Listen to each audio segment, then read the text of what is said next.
Father's Day. We're going to get loud. We're going to do that again. Happy Father's Day. That's what I'm talking about. That's what I'm talking about. This event right here should have actually happened about like 3 years ago. And I'm going to let Justin go into why it didn't happen 3 years ago. Yeah, 3 years ago, we actually had a show book to do poetry, do this Father's Day poem, and then the morning that we were supposed to do it, Tam water broke and LJ came.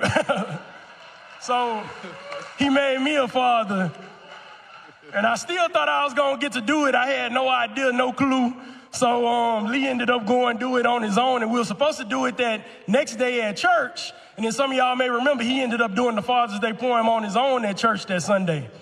So today we're going to do it. It means a lot more to me now than it would have meant back then, because now I'm a father, of course. And also, it'll be 2 years in February that my dad passed away.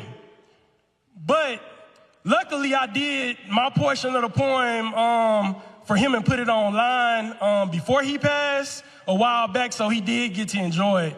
So, amen. Thank God for that. So I just want to say, make sure that as we go through this poem, you reflect on the various fathers and father figures in your life. Make sure that you hold them dear to you. Spend as much time as you can with them. Let them know you love them all the time, because you never know when it'll be that last time. Amen? Amen. Any man can make a baby, but it takes a father. Any man can make a baby, but it takes a father. Any man can make a baby, but it takes a father. My dad wasn't a deadbeat. He was right there in the picture. Even as far back as I can remember, I can never recall a time without my dad in the picture. He and my mother got divorced when I was 5, yet he stayed connected to me. He came to pick me up on weekends and came by the house to whoop me when I was misbehaving. The teachers called frequently. You see, I was a baby's kid. Looking at me now, you would never believe it. Smoked my grandma's cigarettes from the age of 6, yet hid the packs from her so she would stop. Destroyed some too, for I frequently got kicked out of 2 elementaries, ended up in private school. The road I was on was leading to the penitentiary. But at the age of 8, my mom sent me to live with my dad. He did not complain, he was actually happy. Said a boy should be with his dad. I learned a lot from him, some bad, most good, but it was great he was there so that I could learn something. He had a funny way to show it, but he showed me love in the best way he knew how. As a kid, as a teen, and even as a young adult, I interpreted it as fussing. Got weekly and daily lectures I recant till this day. They made me the man I am now. He said, Justin, never quit anything you start. You don't want to be a quitter, always finish what you start. And don't get a lot of credit cards like I did. Stay out of debt. Right.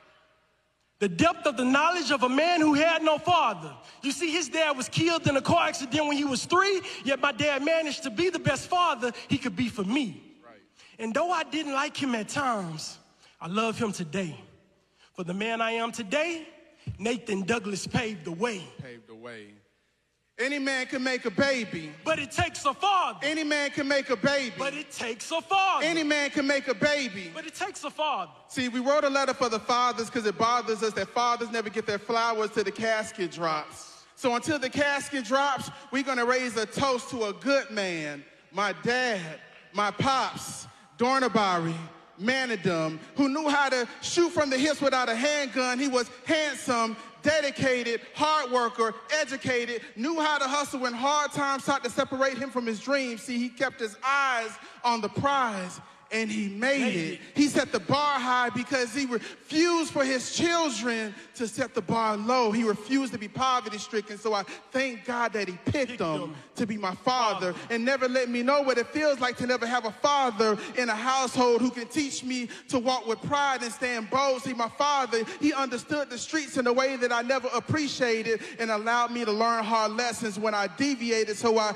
dedicate these words to the fathers who never shied away from the diapers and infant milk females who, after long hours of work, had enough energy to come home and hold their infants still. Fathers who are always around, passing the family tradition down from generation to generation. Your legacy is never lost, because for a father is more than giving materials. Being a father is spiritual, because any man can make a baby, but it takes a father to save one. Any man can make a baby, but it takes a father to embrace one. Any man can make a baby, but it takes a father to raise one.